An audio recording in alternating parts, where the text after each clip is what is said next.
Uh, Good evening. Hello, everybody. As Kate says, I'm Simon Guerrier, and I am the chair of the Books Committee, or as I like to refer to it, I am the chair of books, because that gets a reaction from people. I also ran the Best First Novel Award last year that was won by Aamina Ahmad, who I am delighted to say is with us today, along with last year's winner, Ellie Lee. And I thought I would get them both to tell us, without too many spoilers, what their books are about. And then I will ask them some questions, and I will then hand it over to questions from attendees. If you'd like to put questions into the chat, I can keep an eye on them, and I will pick out the ones that I think are most basically my favorite questions. So, Armina, if we could go first, how would you describe it to people who haven't read it yet? Right. Well, first of all, thanks so much for having me and for the event. It's really nice to be here. I'd love to tell you about Faraz Ali. Faraz Ali is a noir. That's what I intended to write when I sat down and began the project. It's set in the late 1960s in Pakistan. Yeah, that's the cover. Very orange. It's the story of a police inspector who's asked to go to the old city of Lahore, which is where a murder has happened. A very young girl has been killed, and he's asked to go there, not so much to investigate, but to cover it up. The thing is that he also has a connection with that neighborhood. He was originally from that neighborhood and taken from it as a child. So this is a return to his past as much as it is a kind of investigation. And while he's investigating the crime, he also begins a kind of search into his past and to the family whom he once knew. And really the kind of ripple effects of that is kind of what the book is interested in. Excellent. Well, it was a joy to read. It was really exciting and compelling. And I had a spreadsheet of the scores from the various judges, and your book was kind of it was like watching a horse race. You were quite in the lead from fairly early on. Ellie, your book, which I'm delighted to say on the Audible version, you probably can't see on my screen, but it says in big letters in the summary, winner of the Writers Guild Best First Novel Award. So that's good. How would you describe your book to our viewers? Well, first of all, thanks very much for hosting this event. It's great to be chatting with you all. And I'm just going to, because I had it right here, like ready to propagandize. It's A Strange and Brilliant Night. Sorry. And it's with a lovely sort of robot bird on the front. It is it's mixed between literary and speculative fiction. It's set in the near future, and the kind of overarching topic is, what are we going to do when AI comes and takes all our jobs? Because even for writers, it might well. And it's within that, it looks at the lives of three women in their early 20s, trying to figure out what their futures are going to be when AI is sort of rapidly taking their potential futures away. But they've all got different kind of struggles within that. One of them is developing AI and is an absolute genius, and is trying to figure out how best to do it in a way that's not going to cause too much trouble to humanity. One of them is very ambitious and cares only that she will be okay, and is very kind of corporate and driven, and her best friend is the opposite, very committed to collective action, solidarity, making sure that humans aren't going to suffer too much if there's no employment. And so there's a lot of clashes between the three of them, and that's it pretty much in a nutshell. Excellent. I should have, if I'd had the paperback to hand, I would have been able to read the title on the cover rather than squinting at my phone. So these are both first novels. That's what our award is about. So can you tell me both the kind of journey you took to get published, and what steps were involved, and how long it took? Aamina, maybe you could go first. I forgot I muted. I think, as is probably the case with a lot of novels, or certainly with mine, it took a really long time. The story really began as a short story, and I thought it was going to be a short story, and I kept rewriting and rewriting until a bunch of people said, I think maybe this isn't a short story. I think maybe this is a novel. And then, like most writers, between, day jobs and family and kids and all the rest of it, it kind of, I kind of started writing more and more pages. I did get to a point where I wasn't actually like creating much of a draft. And then I had a really kind of a mentor who was really, really useful to me and helpful and supportive say, I think you just need to sit down and get more pages done. I was kind of revising and revising whatever I had. And she sort of said to me, I think that it's just a matter of getting to the end and then coming back to polish. Otherwise, I was just constantly stalling. And so I spent probably 1 full year just working on that draft until I had a really messy, terrible draft. But at least I had something on the page to work with. I had gotten an agent before writing the novel, which was really helpful, but I had kind of said, I'll see you soon. I'll be sending you a draft. But I think it was about 8 years later that I actually sent her something to read. So it was a very, very long time. And Ellie, how does that compare with you? Well, in the same way, it took a really, really long time. I think probably the main thing for me was I did something which I'm sure lots of people have done and are doing, which is I'd written 3 previous novels and I shoved them all in a drawer because I never could quite believe that they were good enough. They probably weren't. I mean, they just weren't. But to send them out. So I'd done all, like 10 years of work on these previous ones, boom, in a drawer, never looked at again. And then this one, everyone around me was like, come on, you've got to send something out. What are you doing? So even as I started, I thought, I just don't care. I'm going to send it out this time because I'm old enough, I've been around the block enough, cool. And once I'd done that for a few years, the literary world felt less intimidating. And also I had a friend who at that stage had become an agent, and he sent it to one of his colleagues. And then another friend, this just sounds so awful as I'm saying, another friend had become a novelist and she sent it to one of her colleagues. So I sent it out beyond that to 2 more agents, but I had those 2, both of them were up for it. And then I kind of had to choose between them, which sounds really like privileged, but yeah, that's how it went. So I think what you've both done then is you were building relationships a long time before you became the novelist, that you knew this is what you wanted to do. You were kind of trying to get into that sort of circle of publishers and agents and people, knocking on the door for a decade. Yeah, exactly. And just kind of letting people know who you are and that kind of thing, so that you're kind of in the room before they see, yeah. I was chatting to somebody over the weekend about how you get past unsolicited submissions, which a lot of agents will say. And the thing is that they're unsolicited because they don't know you. If you can find a way to talk to them and say, I've got this thing I'd like to send you, and they say, yeah, okay, then it's a solicited submission. And it's just a question of making that connection. The other thing that I notice with both your books is they're both genre. Aamina, you talked about your book as being a noir, and Ellie, yours is science fiction. So were you part of were you part of, as well as kind of looking at moving in the circles of your agents and publishers, were you also looking at those genres and kind of, do you go to noir events and sci-fi events?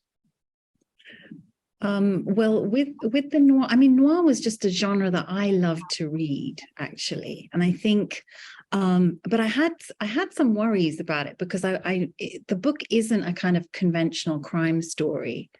In a way, the noir is sort of a bit of a hook. And I like those stories where you think you're going to read a particular kind of story, and then the writer goes, oh, actually, no, that's not what this is about at all. And I kind of wanted to have that kind of effect on the reader.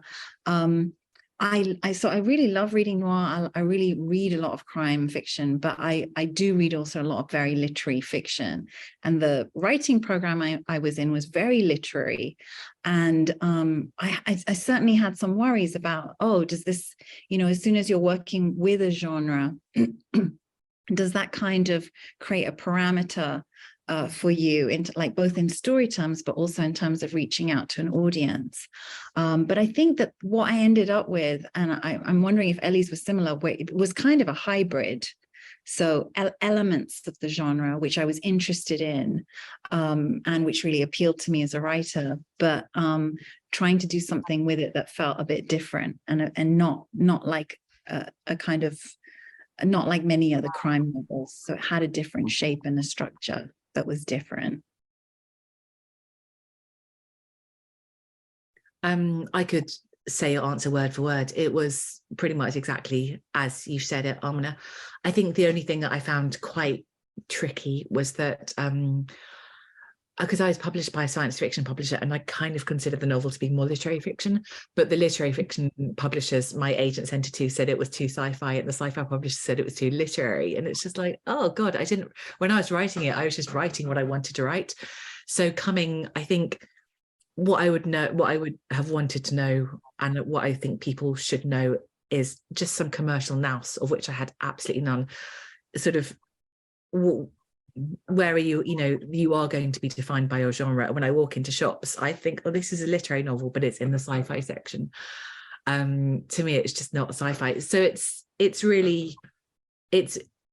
I like the fact that I got to write exactly what I wanted, and I feel very lucky to have done that. At the same time, it was a real education in like the industry of publishing and how they're going to label you and categorize you, because they need to sell things. But yeah, I had no idea about that beforehand. So you talked about going into the shop and seeing where your book is placed. Oh yeah, and then I move it to the front note. Right. Yeah. Well, who doesn't? But would you? So if you were starting out again, would you? I mean, is the recommendation then to go and stand in a bookshop and kind of go, where would my book be? That's a good question. That made a difference to you at the time? I think I was quite determined to write that particular novel, and I didn't really care what was going to happen to it in bookshops. But I think in the future I will bear in mind that genres are a thing for everyone else. They might not really be for me, but they really are. And maybe Aamina, you might have experienced it as well. Like, is this crime or is this literary? And they might not matter to us, but it seems to be for the industry. So I would bear it in mind for sure. Yeah. I wouldn't necessarily change what I was writing for it. Yeah, I really agree with Elia. Like, I think it's really important that you, and I think when you're writing books takes such a long time that you really have to want to do whatever it is. You have to really want to write whatever it is you're writing, because you have to sustain your interest in it for such a long time. But yeah, like Ellie, I kind of felt like it was a real education, which I think happens when you're being published for the first time, in terms of like, how your book is framed and how you have to pitch your book and how you have to think about the marketing of your book. I don't know how much you should let that inhibit you, but I think it's good now. I feel like for the future, it's really good to go in with an understanding of what publishers are thinking and how they approach your book. For example, one of the things that I discovered was that they like comparable books. So they want you to be able to think about, what is my book like? Who is the kind of reader who will read this kind of book? Just like Ellie says, in order to be able to sell it. And so when you're in a genre, if you've been placed in the genre, does that define or have an impact on what you write next? Do you, or are you free to? I mean, I'm not sure what you can talk about in terms of what you've got next, but do you find that you're now going to be a noir writer and you're going to be science fiction writer, or is it a bit freer than that? Do you want to go first? I'm doing something that's very not noir. Okay. So I just sort of partly, I mean, the other thing about my book was also that it was kind of historical fiction. So I'm still writing a historical fiction, but I'm not writing a noir. I have to say though that because I've kind of been so raised on that kind of model of storytelling, I find those elements creep in, even when I'm not quite intending. But I don't feel like boxed into doing something else that feels crimey, I think. I don't know if you feel the same way, Ellie. Well, I think my sci-fi publishers were just like, write more sci-fi. And I just had to say to them, I can't at the moment because I know what I want to write next. And it's really extremely not sci-fi. So I'd like to go back to it at some point. But then I realized that once again, it's what you want versus what the industry wants. So what I'd like to do is just gallivant through a million different genres throughout my career and be really annoying to publishers and just be like, now I'm going to do this, now I'm going to do that. And I think what the industry wants is obviously to build you up in a certain genre and say this person is our crime person or this person is a sci-fi person. So I'm not helping myself, but also, as Aamina said, if you don't love what you're writing, how on earth are you going to finish the manuscript? So I'm going with that as opposed to doing what the industry would prefer me to do, I suppose. Excellent. I'm just going to remind those watching that they can ask questions if they put them in the chat, and I'll open it up to questions shortly. Bearing in mind that Amina's book is set in the past and Ellie's book is set in the future, I felt that something that you were doing was that both books had definite contemporary relevance. I felt like they were about where we are now and kind of what's going on now, which I wondered if that you were conscious of that when you were writing them, and whether that's something that comes up when you're pitching the book to agents and publishers. I'm kind of aware that when I'm pitching stuff, people are kind of going, especially Radio 4, the question they ask is, why now? Why tell this story now? What do you think? It's a really interesting question. I think certainly in the story that I was telling, which was set, although it was set in Pakistan in the 60s, the book roams around. So it takes in some of the Second World War, it takes in the 1971 War of Independence in Bangladesh, and then it comes to London as well in the 70s. And for me, I felt like partly that because the book was very interested in issues of gender and class and caste in particular, that I suppose those issues haven't gone away in any society, in any place. And so in a way, it did feel like it was contemporary or relevant to kind of us now. But that's partly because, those big structural issues and those rigid social hierarchies are still very much in place. And I think, again, I wasn't thinking so much about pitching it in that way. All the way through, it was just, I wanted to tell the story. But I think certainly afterwards, when you come to talk about the book, those things can help people find a way into the novel that feels kind of relevant and relatable to them. Every time there's something about AI in the news, I think, yes, brilliant. There's another book for my novel. But I also didn't really think about how the novel would be related to nowadays. I think the truth is that I also do read a lot of sci-fi, and I'm very influenced by sci-fi writers. That's just one part of my brain is sort of, I love, Ursula Le Guin. There's a framed thing of Ursula Le Guin up there on my desk. I really love her. And that's always been one part of my interests. And so I didn't really think about the relevance to now, really, other than once you got to marketing, you're like aware that you have to hook it to ChatGPT, or obviously the subject of the novel, our future inevitable unemployment due to AI taking all our jobs, it's a big subject, and it's one of the aspects of AI that is on people's minds, or should be on people's minds.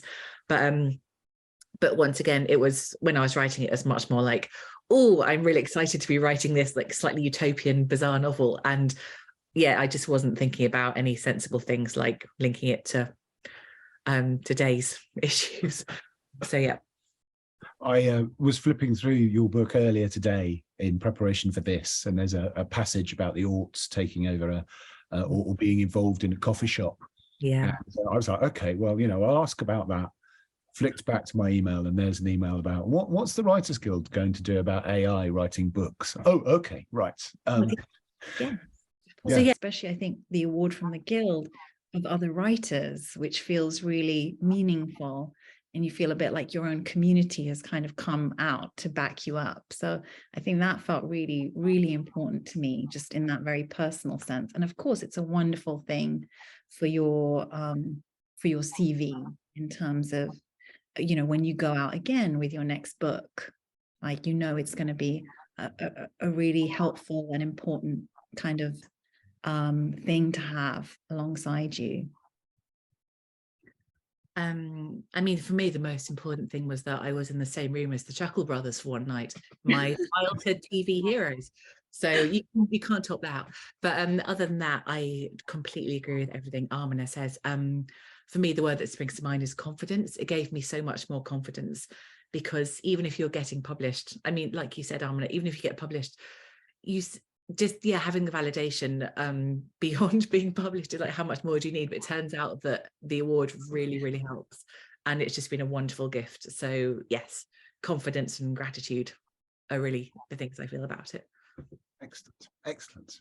Right, well, we've had a number of questions in the chat already. So Tim White is curious about your writing habits. How often do you write, and for how long in a session? Who would like to go first? I'll go ahead. So I have been very erratic this last year because of various life moves, but when I was drafting, when I did that big draft, that first draft that got me to the end of the novel, I had quite a rigid structure of like, I basically had a word count. I decided I'm going to be done with a draft by this date, and this is how long my draft is going to be. I'm going to write 300 pages. And I calculated to do that, to make that date, I needed to write 1,000 words a day.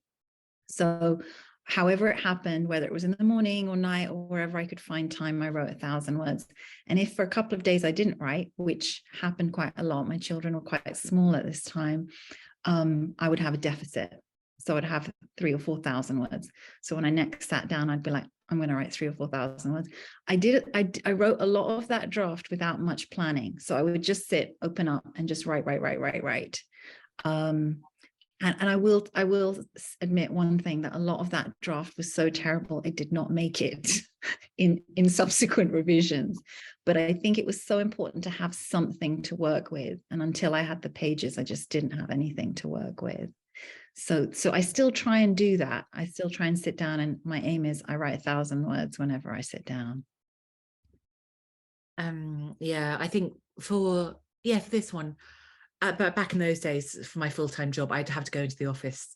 How dare they make me do that? But so I would sit and I would write at home before I went into the office, and then I would go in and do my work. And it was always in the mornings when my brain's the best. But for the past, I'm currently having like a very bad pregnancy, and I've been really sick for a long time. So I haven't been able to write, and it's the first time that I've really experienced illness getting in the way of being able to write, and that's been quite a thing. And whenever I can, I grab small moments. But before then, I would always just I love the mornings before you go to work. I think that's a wonderful time to write, to sit down, have a coffee. It's magic to be able to write before everything else comes into your head. You can just focus. Yeah, my experience is that small children don't exactly help either. Yeah. I found that as long as I did a bit every day, when I wasn't actually sat typing, even if I was doing nappies or whatever, my brain was kind of scrolling through what I'd done, and so that when I next sat down at the keyboard, I knew what I was going to type. And so that kind of just that constant regular thing, even if it's a little bit all the time, seems to help. We've been asked about what you did to pitch your books. Ellie, you were talking about sending stuff out to agents and they would ask for 3 chapters or whatever, and agents are different. But what did you each send, and what kind of sold your book to the people who bought it? Do you want to go first, Aamina? Yeah, I mean, I sent my draft to my agent, and she sent me notes, and I did another set of revisions. And then I think here, and I don't know if this is what happens there, but the agent will write a kind of a pitch letter, I guess. And I think my agent had asked me for books that she thought were good comps for my book. And she essentially wrote that pitch letter, and I didn't have to do a great deal, actually. And then she sent the book out. It was a very strange time. Went out the book, I think it went out like the last week of February 2020, just before lockdown happened. So it was a very weird time, and I don't know if that impacted on the whole process. But certainly I didn't have to do very much other than that. I think mine was like super conventional in the same way. So I sent the first 3 chapters out to the agents, and then they wanted to see the whole manuscript, and then got back to me with it wasn't called a pitch letter, but now you said that does ring lots of bells and makes sense. But yeah, they kind of outlined how they saw the novel, and yeah, that was that. So it makes me realize that the first 3 chapters is incredibly important. But then also you have to make sure that you can follow up if they're interested. You want to hit their inbox within 20 seconds with the whole manuscript afterwards. So yeah, that was how it was for me as well. Excellent. Not 20 seconds, I should make clear. So I know that different agents and different publishers want to see different things. And just for those who've asked, there's a follow-up question here. The Writers and Artists Handbook lists most agents and really helpfully tells you what they will read and what they want to see. So how many words, what to send, the genres they're interested in, the subjects they're interested in. And it also has advice, and there's a website and so on. Bits of it you have to pay for, but I started my career by sitting in the library and going through that book page by page, and I recommend that to people. We have been asked by Jill Hewlett would like to know what writing communities you're regularly engaged with and how that works for you. I basically, when I was drafting the novel, I became friends with another mum from school who was also writing a novel. And our local theatre company, the Berkeley Rep, opened up a room that they said writers can come here on Tuesdays and come and write. So we used to drop the kids off and go there and write all day together before we picked up the kids. And then I finished the novel, and they changed the day I could no longer go. But so what we now do, and we still do, is we meet on Zoom and we write together. I've been a bit irregular, but I'm starting to go back to it. But we meet several times a week. Whenever somebody can meet, they put it in our calendar, our shared calendar, and we just go to a Google Meet. We say hello. We say what we're working on, and then we write for like a couple of hours together. And it's been, I can't tell you how, it's a bit like having a buddy who you go to the gym with. And it just keeps you all accountable, and you kind of know their writing. So you feel like, oh, I'm going to go. I don't want to miss writing group today. And it's not a workshop. You don't have to share anything, but there's a kind of companionship and support that you get as you work together.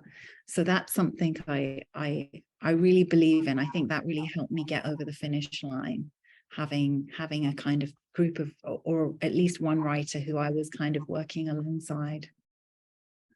I'm just going to, Ellie, just before you answer, I'm just going to go and turn the light on because I'm sitting in the, but I am listening.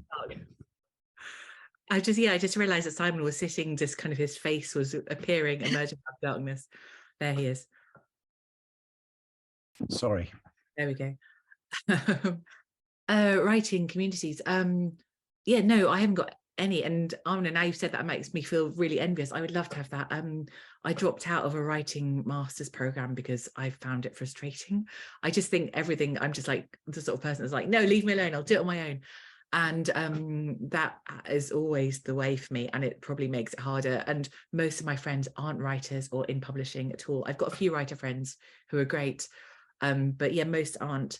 And it means I can just whinge a lot to people who haven't got a clue what I'm talking about, so they're all the more sympathetic because they're like, but you're writing a novel, well done. But I think I do make it harder for myself with my like contrary lone wolf vibe, but I don't think it's going to change. It is the way it is. Maybe once I have the baby, I'll be desperate for a writing group to give me motivation. I'll be so tired. Yeah, but we'll see. I actually met at the award ceremony in January, a friend of mine who we know each other because we were both budding writers when we were in our sort of early 20s, and we've kind of seen each other ever since. And he's had, you know, a glittering career, which I've watched with extraordinary envy. And you know, and so it's with a few of us, it's a supportive relationship, but also a competitive one, and that seems to be the thing that works. I think writers groups, you want a writers group that's supportive rather than just pointing out what you've got wrong or what they don't like. But yeah, they can work very well. I'm just scanning through the questions. I'm going to try and make sure that everybody gets a chance to ask a question, so I'm just going to skip ahead a bit. But Aamina, you mentioned having a mentor. Was that someone from your course? How did you meet them? Yeah. I think after I finished my course, that I basically got onto a fellowship at Stanford University. They run a fellowship where they give, and this was actually the big difference, I think, for me in terms of finishing the book, was I got 2 years of writing time there. And this was one of my teachers there, who had just given me this very simple plan of like, pick a date that you're going to be finished by, and you have to finish by that date. Which, you know, you kind of, you know that, and you could do it for yourself. But I think sometimes when somebody else says it to you, it feels like, okay, now I have to do it because I've made this kind of agreement that that's how it's going to be. And nicely following on from that, how did you become self-reliant emotionally and practically after your mentorship came to an end? Oh, I think that thing about going out into the world is the really hard part, especially when you've been kind of quite mollycoddled and had like the support of a course or the infrastructure of a university. I think the writing group that I described was one of those ways where you had the companionship and community of other writers. And I think that was really important. I was also teaching. So I was teaching at a university, and teaching students, and mainly I was teaching composition, but I did also teach some creative writing. And even that was really helpful because it just meant I could think and kind of immerse myself still in writing and feel connected to writing, even though I didn't have that kind of sort of support infrastructure that I'd had previously. And I think over time as well, I think maybe that self-reliance comes, you kind of, it's either, you know, you do it or you don't do it. So you kind of, there's no choice. And I think for most people who write, I don't know if you feel this way, and I'm sure many of you do, but a lot of the time it's more of a compulsion than some passion. You sort of feel like something is pushing you to do this. It's not like a job, and it's not like a hobby. It's something you sort of feel you have to do. So I think most of us end up finding we have to be self-reliant if we're going to follow that compulsion. How's that for you, Ellie? Is writing an affliction rather than a career? An affliction, God. I mean, it's something that, you know, every single day, especially the days when I haven't, you know, the months when I haven't been writing recently because of my hyperemesis, because of the illness, it's on my mind all the time. But sometimes when you write, after you've written, it's the best feeling in the world. And when you write, sometimes it's the best feeling in the world. But when you haven't written, oh, that's not, that's not a good time to catch yourself watching Love Island and thinking, oh God, I haven't written, like I'm the worst person. So in that sense, it's both wonderful and magic and an affliction. But I think everyone, here knows that the only answer to getting anything done is just to be dogged as hell and just to keep on going. And as you said, Aamina, like self-reliance is it, because ultimately I'm sure that we pretty much all find that although everyone around you wants you to achieve your dream of finishing a book or whatever it is, the only person that's actually going to make it happen is you. And so I think whether it's an affliction or an exquisite, wonderful vocation and gift, ultimately you've just got to put those things aside and get on with it as much as you can. Excellent. Well, I've had a prompt from Kate at the Writers Guild that I mentioned the Writers and Artists Handbook earlier. Members get a discount of 25%. So there you go. I've also been asked about what software you use in writing, and I'm interested. Some writers like to use paper, and write everything in longhand. Some immediately into typing. I tend to have a notebook full of just random ideas as I think of them, not really knowing what I'm going to use them for, and then kind of put those together. And I find that clears space in my head. Otherwise I just churn over the same idea over and over again. So what is your kind of working process as you put together a plot or a novel? I use a couple of things. I buy a lot of notebooks and don't fill them up. I think I like to own notebooks, and then I use about 2 pages and then they're blank. I actually use a program often called Scrivener, which I don't know if many people are using. And I use that often in the early stages, and then I keep importing and exporting to Word and back and forth. I had an old writing teacher tell me she thought Scrivener was very bad for novel writing, actually. And it created a structure where novelists didn't really have control of the material. They think they do, but they end up writing very fragmented novels. But I did basically draft between that and Word and keep putting it into Word and looking at it, reading it through, putting it back. But mainly, and I do plan a little bit, but I don't write an outline, just mainly because I think once I've got an outline, I often am so bored by the outline that I don't really feel like writing what I've outlined. So I kind of have certain things in my head. I think it's very useful. I can't remember the guy who did this talk, but there is a talk by one of the guy who wrote Toy Story, which is all about having an ending in mind, which I find very useful. And he talks about, if you began telling a joke, you wouldn't begin a joke without knowing the punchline. So it doesn't make sense to begin a writing project without knowing what the end point is. And I've just found just having that sense of ending, even if I'm not a great planner, having that thing that a kind of a beacon that you're writing towards can be really helpful. Kate also prompts me that the guild members get 20% off Scrivener as well. So it's a big bargain being a guild member. I hope Kate's happy with that. I think put the plug in. What about you, Ellie? I honestly thought you were going to say guild members get 20% off someone else coming up with your ending for you, and I was just really excited. That would be great. It's well worth joining the guild for. I love what you said about endings, Amina. It's so true. And I also found that with the last novel, every time I thought I had the ending and I thought I had the way to it, but the plot kept on pushing me in certain directions that I was resistant to, because I thought I didn't want to go there. But then every single time I realized I had to go there in order for it to work. And that was quite an interesting revelation, that I had to make this quite, you can't resist where the plot is taking you. I don't know if that's always true, but it was certainly true for me. In terms of software, I just use the Pages for Mac.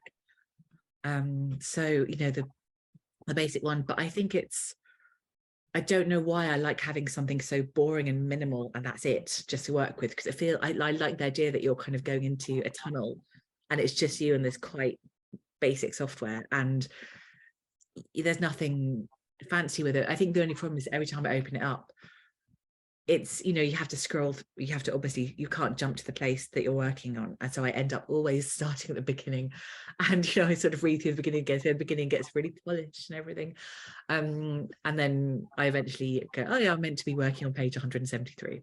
So it doesn't really work for me, but at the moment I'm very attached to going down into that long tunnel of just a very simple bit of software, and I can't really let go of it yet. Excellent, excellent. We've had a question from Ming Ho, Aamina, who Hi, Ming. you worked with as, it says, you were script editor on EastEnders, and Ming is interested in whether you consciously set aside your old soap structure thinking, given that you don't plan the novel in the same way, and has so much else happened in the interim that it simply didn't figure? And are you still writing drama? Oh, there's a lot of really good questions there, Ming. It's really nice to see you. Yes, many, many years ago, I was a script editor on EastEnders and other shows.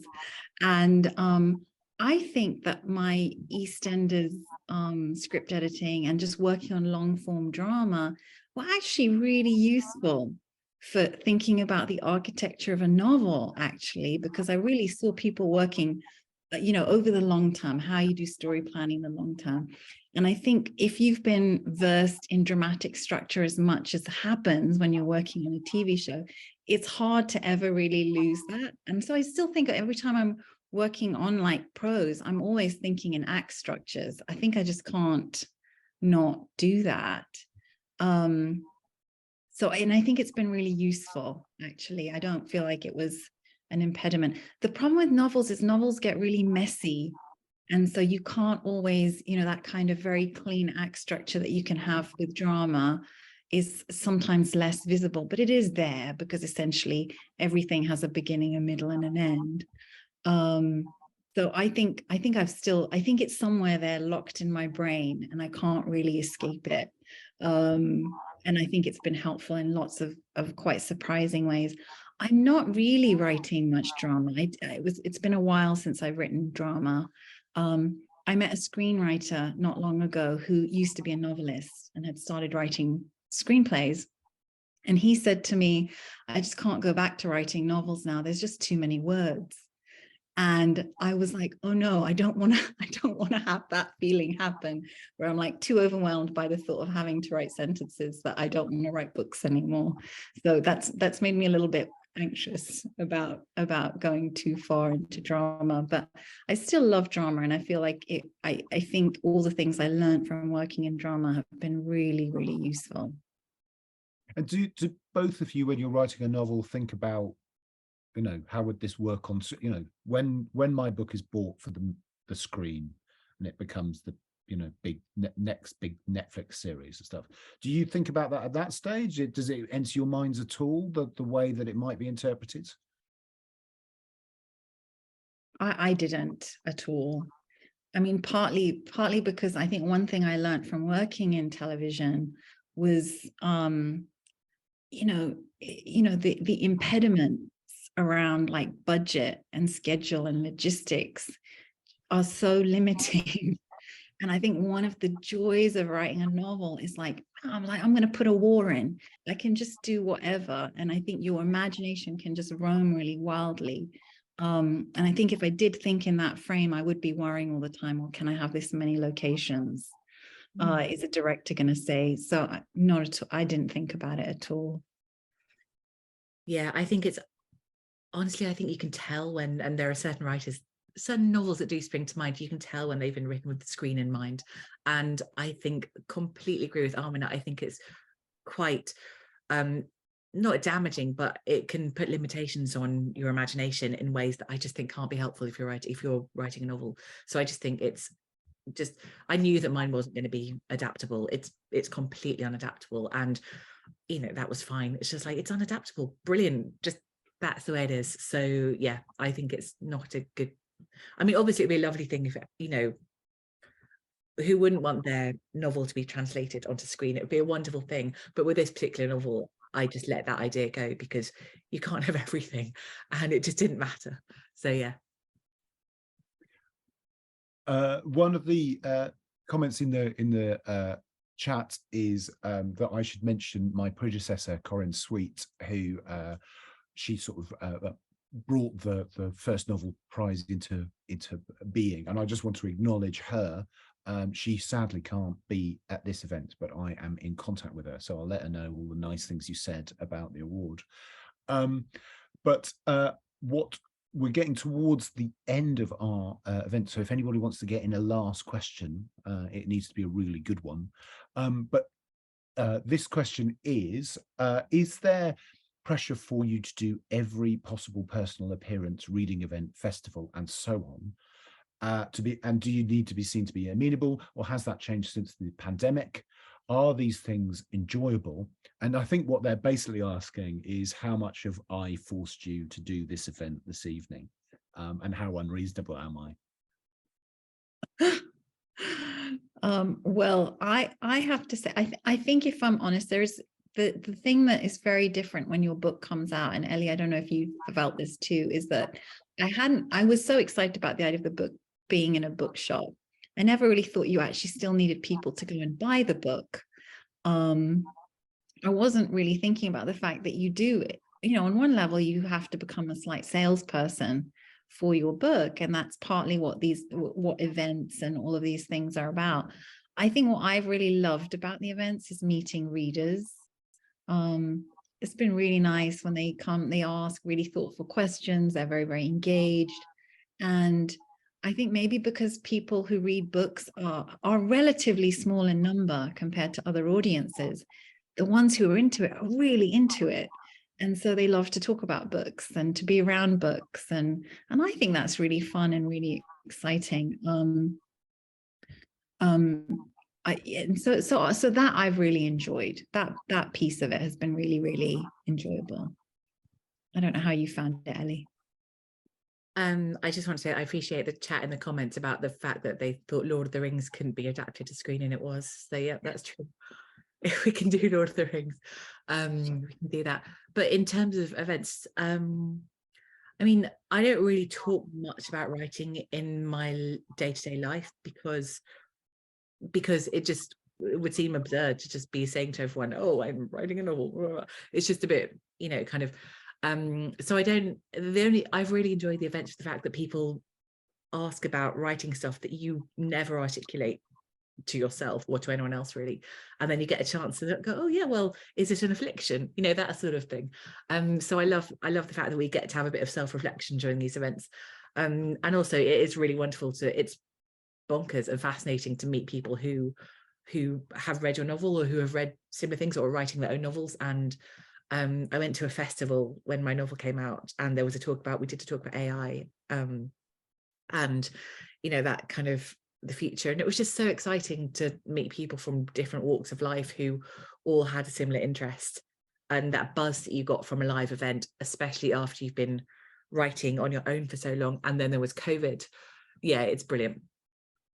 Excellent. So we were talking earlier about the need to build a relationship with agents and publishers when you're setting out on writing a novel. It sounds like you also then build a relationship with readers, and it's a kind of long-term thing that your book goes off and or your writing goes off and has a life, which I rather like.